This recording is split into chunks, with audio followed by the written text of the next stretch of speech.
के प्रिंसिपल और अस्पताल के अधीक्षकों की निजी प्रैक्टिस पर रोक लगाने के आदेश का विरोध अब शुरू हो चुका है। सोमवार को सवाई मानसिंह मेडिकल कॉलेज से अटैक 12 अस्पतालों के अधीक्षकों ने मेडिकल कॉलेज के प्रिंसिपल डॉक्टर दीपक माहेश्वरी को अपना इस्तीफा सौंप दिया है और ऐसा पहली बार हुआ है। प्रदेश के 12 अधीक्षकों ने चिकित्सा शिक्षा विभाग के नए आदेश के खिलाफ यह कदम उठाया है और सवाल अब यह है कि क्या सिस्टम के अंदर कुछ बड़ा चल रहा है। एक रिपोर्ट आपको दिखाते हैं।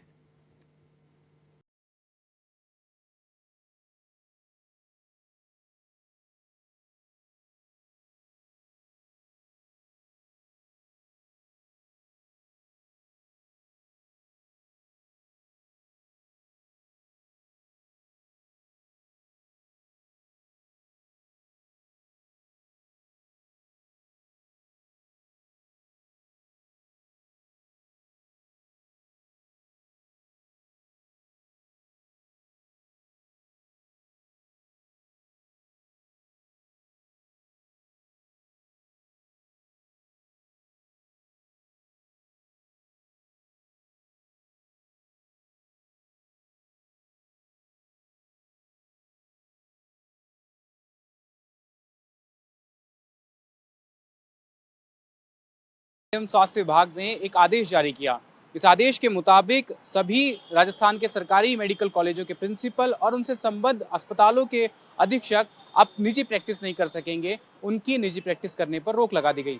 इसके बाद से ही जो भी मेडिकल कॉलेज के प्रिंसिपल्स हैं और अस्पतालों के सुपरिटेंडेंट हैं वे नाराज चल रहे थे। उन्होंने 2 दिन पहले चेतावनी दी थी कि अगर सरकार ने इस फैसले को रिव्यू नहीं किया तो वे सामूहिक रूप से इस्तीफा दे सकते हैं और कार्य बहिष्कार भी कर सकते हैं। इसको लेकर के उन्होंने सवाई मानसिंह अस्पताल के मेडिकल कॉलेज के प्रिंसिपल डॉक्टर दीपक माहेश्वरी से आज मुलाकात की, जिसके बाद में वे चिकित्सा मंत्री गजेंद्र सिंह खीवसर से मिलने पहुंचे और उन्हें अपने इस्तीफे की पेशकश की। इस बात से पूरे राजस्थान में मेडिकल कॉलेजों में और जो सरकारी संबद्ध अस्पताल है वहां पर विवाद की स्थिति बनी हुई है। चिकित्सा शिक्षा विभाग ने हाल ही में 11 नवंबर को एक नया आदेश जारी किया था। आदेश जारी कर कई बदलाव किए गए थे, जिसमें मेडिकल कॉलेजों के प्रिंसिपल निजी प्रैक्टिस नहीं कर पाएंगे, मेडिकल कॉलेजों के अधीक्षक निजी प्रैक्टिस नहीं कर सकेंगे। 57 साल तक के ही डॉक्टर अधीक्षक के लिए आवेदन कर सकते हैं। 57 साल तक के ही डॉक्टर प्रिंसिपल के लिए भी आवेदन कर सकते हैं। डॉक्टर सीधे प्रिंसिपल पद पर नियुक्त नहीं होंगे। प्रिंसिपल पद के लिए 3 साल अधीक्षक अतिरिक्त प्रिंसिपल का अनुभव जरूरी। इसके साथ ही 2 साल तक विभाग अध्यक्ष का अनुभव भी जरूरी किया गया। चयन के लिए 4 सदस्यीय उच्च स्तरीय समिति गठित की गई है। प्रिंसिपल और अधीक्षक को क्लिनिकल कार्य केवल 25% तक ही सीमित किया गया है।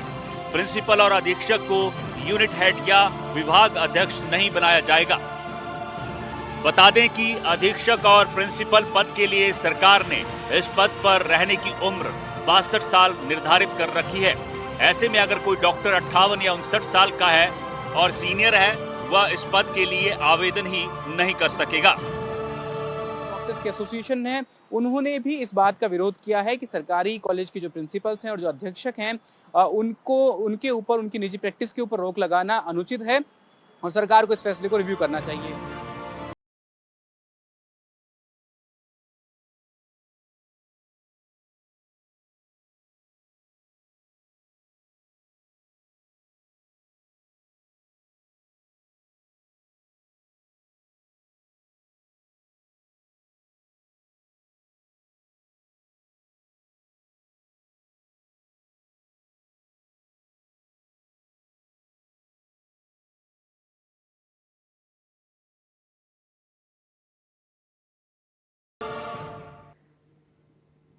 तो सरकार के फैसले पर डॉक्टरों का कहना है कि निजी प्रैक्टिस पर रोक का फैसला अनुचित है। इस पूरे मामले को लेकर सभी अधीक्षकों की चिकित्सा मंत्री से मुलाकात होगी, जहां पर आगे की रणनीति पर चर्चा होने की संभावना है।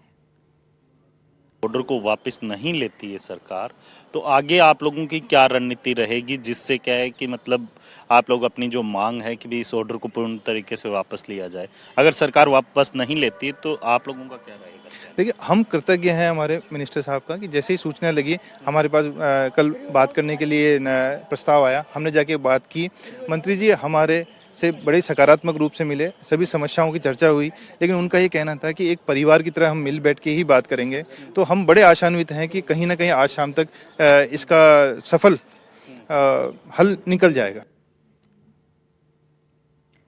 और ज्यादा जानकारी के साथ हमारे सहयोगी वीरेंद्र हमारे साथ लाइव जुड़ चुके हैं। वीरेंद्र, चिकित्सा शिक्षा विभाग के आदेश का विरोध लगातार डॉक्टर्स कर रहे हैं। जरा बताइए कि पूरा मामला है क्या, अगर इसे हम समझने की कोशिश करें कि आखिर क्या आदेश चिकित्सा शिक्षा विभाग की ओर से जारी किया गया है जिसका विरोध लगातार डॉक्टर्स कर रही हैं। बिल्कुल, देखिए शिवानी, आपको बता दें कि जो प्रदेश के सबसे बड़े सरकारी अस्पताल की अगर बात की जाए या फिर उससे जो डायरेक्ट इनडायरेक्ट जो हॉस्पिटल्स जुड़े हुए हैं, उनके जो अधीक्षक हैं और प्रिंसिपल हैं, उनके द्वारा जो ये इस्तीफा है वो सौंपा गया है। इसके साथ ही एक्चुअली में मामला ये था कि हाल ही के दिनों के अंदर चिकित्सा शिक्षा विभाग के द्वारा एक ऑर्डर जारी किया जाता है और उस ऑर्डर के अंदर साफ तौर पे जो निजी जो क्लिनिक होते हैं या फिर जो चिकित्सालय होते हैं उनके अंदर जो अधीक्षक प्रैक्टिस कर रहे हैं उसको लेकर जो है रोक लगाने की बात है उस ऑर्डर के अंदर की गई थी। और भी कई चीजें थी। ये पूरा मामला क्या था कि इस तरीके से जो है तमाम जो ये डॉक्टर्स हैं, अधीक्षक हैं, वो सर इनसे भी समझते हैं सर किस तरीके से जो है ये पूरा मामला सामने आया, क्योंकि देखा गया था कि ऑर्डर के 2 दिन बाद जो है आप लोगों के द्वारा इस्तीफा है वो सौंपा जाता है। 11 नवंबर को राज्य सरकार चिकित्सा शिक्षा विभाग के द्वारा एक आदेश निकला जिसके अनुसार जो प्रिंसिपल हैं और सुप्रिटेंडेंट हैं, प्राचार्य और अधीक्षक, उनकी पात्रता निर्धारित की गई। पात्रता के हिसाब से उन्होंने तय किया कि जो 3 साल जो रहेगा एडिशनल प्रिंसिपल रहेगा और 2 साल एचओडी रहेगा या 3 साल सुप्रिटेंडेंट रहेगा वो तो प्रिंसिपल बनेगा, और जो उसको सुप्रिटेंडेंट डिप्टी सुप्रिटेंडेंट का अनुभव रहेगा वो सुप्रिटेंडेंट बनेगा। एक तो पात्रता ये करी। दूसरे उसमें उन्होंने एज का राइडर लगा दी कि 57 साल के बाद में प्राचार्य या अधीक्षक के लिए आप जो उसको लिए अप्लाई नहीं कर सकते, क्योंकि मेडिकल स्टूडेंट पहले ही पढ़ के एमबीबीएस पढ़ के लेट तक आते हैं, तो 30 साल तक वो असिस्टेंट प्रोफेसर बनेगा, तो 57 साल में जाके प्रोफेसर सीनियर प्रोफेसर बनता है, तो उसके बाद वो अप्लाई क्यों नहीं करे, जबकि 65 साल जो है रिटायरमेंट एज है एनएमसी के हिसाब से 70 साल तक वो कार्य कर सकता है, तो वो 57 साल के बाद में प्रशासनिक पदों के लिए क्यों योग्य नहीं हो। एक तो मुख्य काम था ये। दूसरा उन्होंने कहा कि ये जो है यूनिट हेड नहीं बनेंगे, जो अधीक्षक और प्रिंसिपल बनेंगे यूनिट हेड नहीं बनेंगे, यानी डॉक्टर है मरीज नहीं देखेगा, यूनिट में काम नहीं करेगा, तो पीजी टीचिंग है, यूजी टीचिंग है, वो सफर होगी, मरीज सफर होंगे। तो ये इसके विरोध में हमारा सारा अधीक्षक वगैरह सब ने मिलके और कल प्राचार्य महोदय को उन्होंने सब इस्तीफा सौंप दिया। सर, जिस तरीके से आपने कहा कि मरीज भी सफर करेंगे, तो आप लोगों के द्वारा जिस तरीके से एक साथ जो इस्तीफा सौंपा गया, क्या इससे मरीज सफर नहीं करेंगे? नहीं, अभी जो सुप्रिटेंडेंट्स हैं उनके नीचे एडिशनल सुप्रिटेंडेंट होते हैं और बहुत सारे डिप्टी सुप्रिटेंडेंट्स होते हैं, वो सारी चैन है, अकेला आदमी काम नहीं करता, वो काम चल रहा है, ऐसा नहीं है। एक दिन में आज मंत्री जी से वार्ता है, तो आज मंत्री से सकारात्मक वार्ता हो जाएगी, उसके बाद सब ठीक हो जाएगा। तो हम आशा करते हैं कि मंत्री जी हमारा सकारात्मक बात हो, मंत्री जी हमारी बात सुने। दूसरा जो प्राइवेट प्रैक्टिस का लगा है कि जो डॉक्टर्स हैं वो प्रैक्टिस नहीं करेंगे, यानी डॉक्टर्स के आप हाथ काट दीजिए, डॉक्टर्स हैं मरीज नहीं देखेगा बैठ के और यूनिट हेड नहीं रहेगा, तो ऐसे कैसे होगा। आज से पहले भी आप इतिहास उठा के दे लीजिए, एसएमएस मेडिकल कॉलेज प्रदेश का नहीं देश का बहुत बड़ा हॉस्पिटल्स है, प्रतिष्ठित हॉस्पिटल्स है, हजारों मरीज आते हैं, 13 से 15 हज़ार ओपीडी यहाँ होती है। उससे पहले भी doctor Panagariya, doctor Dharkar, doctor JP Rishi, ऐसे बहुत प्रतिष्ठित डॉक्टर रहे हैं जो प्रैक्टिस भी जिनकी अच्छी रही है और प्रशासन के बहुत अच्छे रहे। तो प्रशासन के साथ में प्रैक्टिस को जोड़ना ये ठीक नहीं है। सर, 5 बजे जब आपकी वार्ता होगी तो क्या कुछ मुद्दे रहने वाले हैं, क्योंकि उस ऑर्डर के बारे में तो जिक्र किया जाएगा, इसके अलावा और क्या मुद्दे? नहीं, मेन मुद्दे तो आज जो मंत्री जी से वार्ता होगी वो इन्हीं मुद्दों के संबंध में है कि जो प्राचार्य और अधीक्षक महोदय की जो योग्यता है उसके संबंध में, और साथ में जो प्राइवेट प्रैक्टिस की बात है। आप एक चीज़ बताएं कि एक तरफ तो ये कहते हैं कि एनएमसी क्या कहती है, एक तरफ एनएमसी के बियॉन्ड जाके खुद के नियम बना देते हैं, तो क्या ये एनएमसी से बढ़ के हो गए या ये एनएमसी से ज़्यादा समझते हैं? एनएमसी वो कमीशन है जो पूरे देश की स्वास्थ्य सेवा को कैसे मतलब ग्रास रूट पे प्रोवाइड किया जाए, प्लस मेडिकल एजुकेशन में कैसे सुधार किए जाएं और किस तरह इसको लागू किया जाए।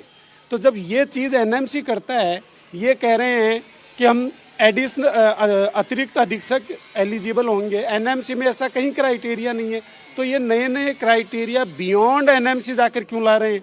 और प्राइवेट सरकार का तर्क ये है कि इस तरीके के ऑर्डर इसलिए निकाले गए हैं कि एसएमएस हॉस्पिटल के अंदर स्वास्थ्य व्यवस्थाओं को और मजबूती दी जा सके, जिससे क्या है कि इस तरीके का ऑर्डर निकाला है। लेकिन आप लोग जिस तरीके से इस्तीफा, इसमें मैं आप एक चीज़ बोलूँगा, ये बिल्कुल आपने सही कहा कि भाई स्वास्थ्य व्यवस्था को और मजबूत किया जा सके।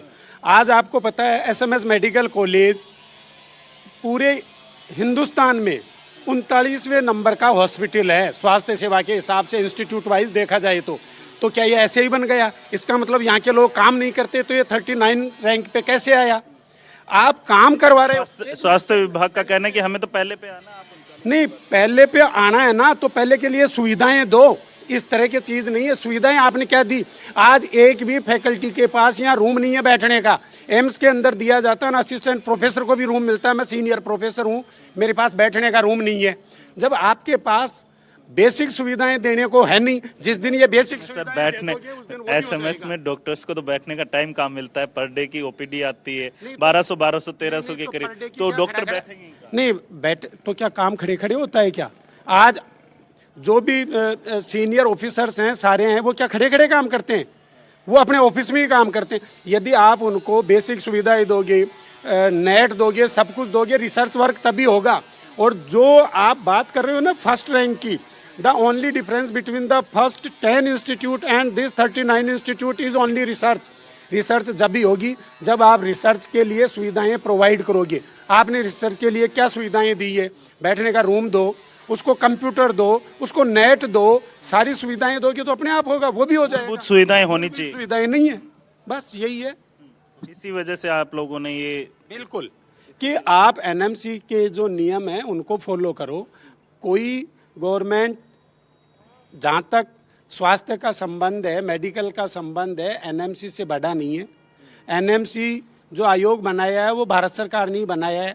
आप भारत सरकार से बियॉन्ड जाके अपने हिसाब से, तो देखिए जिस इस तरीके तरह के से जो निजी फैसले प्रैक्टिस करते हैं, पर वो ठीक रोक के नहीं बाद है। वीरेंद्र आप अब उनको इस्तीफे ध्यान से में विरोध रखते किया हुए जा रहा है, यानी कि कुल कैसे मिलाकर मेडिकल जो एजुकेशन को बातचीत आज होने राजस्थान वाली में है बेहतर किया जा सके। मेडिकल यदि टीचर्स वैसे- और चिकित्सा मंत्री की, इसमें क्या कुछ निकलकर सामने आता है ये देखने वाली बात है। बहुत शुक्रिया फिलहाल आपका तमाम जानकारी साझा करने के लिए।